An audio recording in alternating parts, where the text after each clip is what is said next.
controversial. Let's bring in former federal prosecutor David Weinstein. So what do you make of this? What does the law say about this?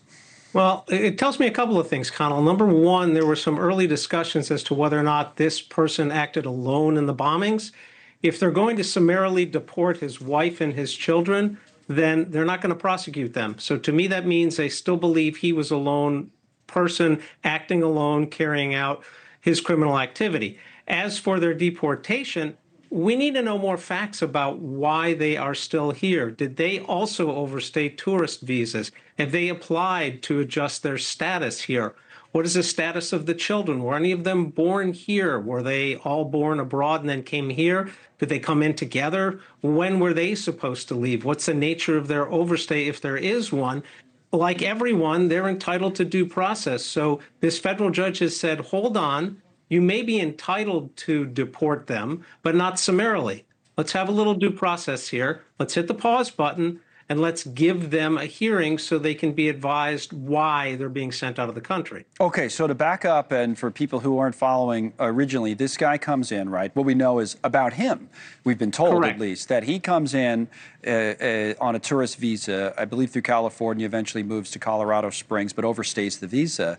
To your point, I think a lot of assumptions have been made that the wife and the kids did too, but maybe some of the kids are younger, and we know one just graduated, maybe it was from high school, I don't know if it was college or high school, but one just graduated, that came out in the investigation. So, but the other thing is, they might have information, right? They might have information about the investigation that they want to get out of them.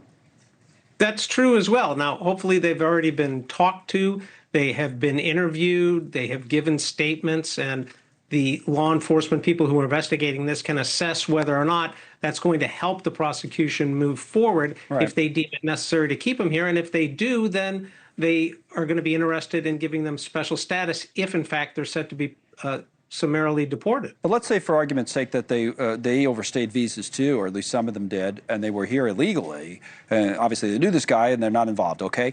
Eventually, they'll be deported too, right? Or no? Well, yes, but not summarily. Right. That's not the way it works here. Look, Colin, as you and I are speaking, there are dozens, if not hundreds or more, of individuals who came into this country on a tourist visa and never left. They're all overstays.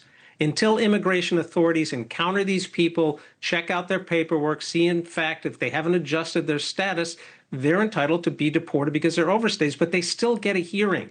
You still get to go in front of an immigration judge and explain your circumstance. Let me go to this other story in Texas, because that just broke last hour.